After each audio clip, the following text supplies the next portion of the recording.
Bonjour à tous. Nous sommes le lundi 20 juillet. Voici notre point bourse. Il est 8h55. Ouverture des marchés donc dans 5 minutes et toujours pas d'accord en provenance des 27 membres de l'Union européenne qui négocient toujours un plan de relance. Donc les négociations vont se poursuivre aujourd'hui, elles vont reprendre je crois dans l'après-midi. Des marchés qui vendredi n'ont pas fait grand-chose pour l'échéance. Donc c'était l'échéance mensuelle du CAC.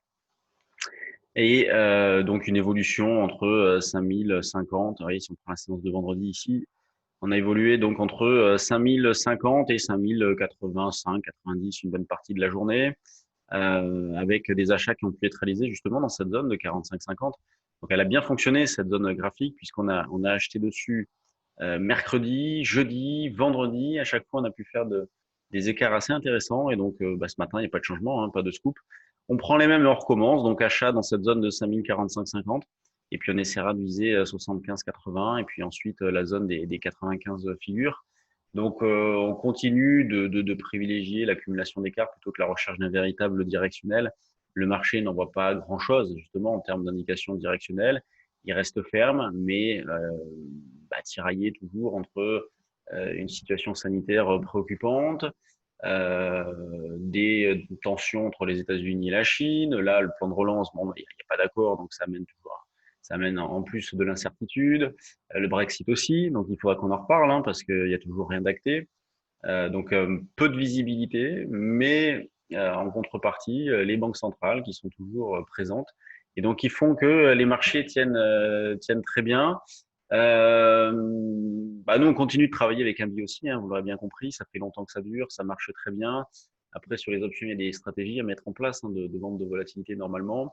Nous, dans notre scénario principal, qui est parfaitement validé, c'est des rives latérales plus qu'un véritable directionnel, donc des rives latérales entre 4007, 5002 par exemple. Si jamais il y a un petit peu de faiblesse CP, on verra pour abaisser un petit peu, mais on va partir de ce principe-là que les marchés devraient évoluer encore la plupart du temps entre 4007 et 5002, avec un pivot autour de 4800, au-dessus billet haussier, en dessous billet un peu plus baissier. Pas méchant, on pourrait considérer un but neutre et puis baissier sous 4007. On pourrait faire une articulation comme celle-ci. La volatilité, elle reste importante, d'où l'idée de vendre de la vol encore. La semaine dernière, fin de semaine dernière, on était autour de 24-25 de volatilité. Et cette volatilité-là, elle est stable, quelle que soit l'échéance.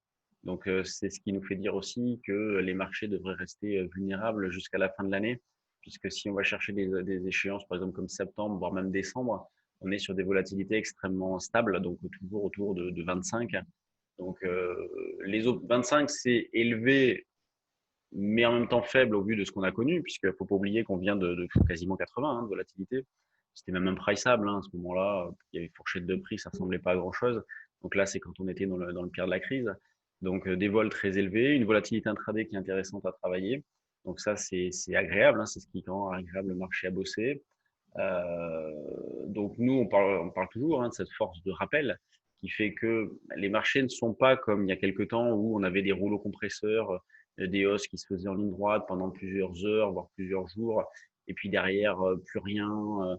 Non, là, on a des hausses, on a des replis, donc on a de vrais mouvements. Et donc en termes de trading, on arrive vraiment à accumuler beaucoup, beaucoup d'écarts. Donc c'est bien, c'est agréable en ce mois de juillet.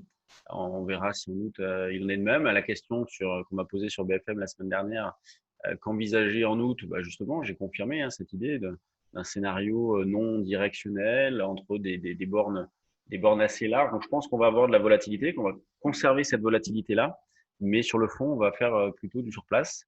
Sur le DAX, eh bien, on est positionné à l'achat, donc au plus proche sur 12 850 et sinon plutôt vers 12 800, c'est le niveau un petit peu plus fort de la journée.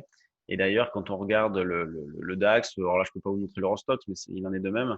On a eu des trous d'air cette nuit, ce qu'on retrouve sur les CFD, sur le CAC aussi. Donc, on est revenu, donc le CAC est revenu sur 5045-50 cette nuit. L'Eurostoxx est revenu un petit peu en arrière. Vous voyez le petit trou d'air sur le DAX aussi. Donc 12 850 zone proche, sinon 12 800 à l'achat. L'eurodoll démarre fort cette semaine. Il est donc dans la résistance, même un petit peu au-dessus, la résistance des 1,1450 qui était l'objectif donc on s'était fixé suite au déclenchement au-dessus des 1,1250. Donc ça fait un moment déjà, puisque l'impulsion haussière avait été déclenchée fin juin. Donc, à 9 heures, les marchés ouvrent. On va regarder ce qui se passe du côté des actions. On va découvrir ensemble ce qui se passe.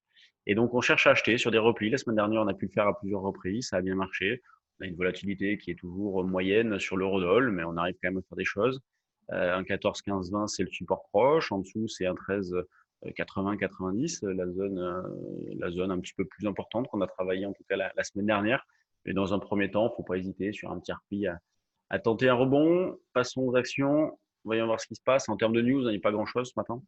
C'est assez calme. Donc, Téléperformance, c'est la plus forte hausse du CAC, donc qui se dirige tout droit vers ses plus hauts de février. Donc, on n'en est plus très loin. Sanofi, donc, vous voyez, toujours des divergences fortes. Et c'est ce que je disais. Pareil, sur BFM, on me posait la question sur à quelle valeur s'intéresser. Je dis c'est difficile de travailler les actions en ce moment, puisque les divergences sont très fortes. On prenait par exemple Air Liquide qui n'arrête pas de monter. Donc on a vu un Téléperformance, Sanofi, Air Liquide. Les plus fortes hausses de ce matin, ce sont des valeurs qui surperforment. Et quand on regarde les plus fortes baisses, ce sont des valeurs qui sous-performent. Donc, on prenait Technip, vous prenez Total, vous prenez Unibail, vous prenez Renault, vous prenez Société Générale. C'est des valeurs qui sont pas très en forme. Hein. Donc, il faut aller chercher des valeurs qui surperforment. Donc, si jamais il y a un petit trou d'air dans les jours, semaines à venir, bon, bah, il faut aller chercher des valeurs qui se comportent bien, les acheter sur des replis pour optimiser le niveau d'entrée, mais il ne faut pas aller chercher des valeurs trop en retard. Moi, j'ai essayé par moment d'aller en chercher. C'est pas terrible. Donc, il faut prendre des valeurs qui ont bien boosté. Sur les mid et small, c'est pas facile non plus. Parce que oui, il y a des dossiers qui bougent fort. La semaine dernière, il y a eu Gossin, il y a eu Europlasma. Donc, oui, il y a des mouvements, mais ça va tellement vite. C'est assez spécial. Là, vraiment, c'est du trading hyper dynamique pour arriver à tout choper. Ribert qui bouge. Ribert, c'est pas mal. On a, ouais, j'ai vu Rallye qui est pas mal. Donc, une petite sorte de double appui. Il n'y a pas de signal encore, mais une zone de rebond, CAFOM, Catering, Compagnie des Alpes, Technicolor. Bon, il y a rien d'évident sur les actions, donc toujours difficile de trouver des idées avec de très bonnes probabilités de réussite.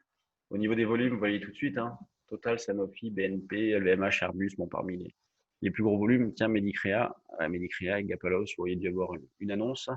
Donc, contexte identique, hein, très peu de visibilité, de la spéculation qui reste présente, mais qui va très très vite.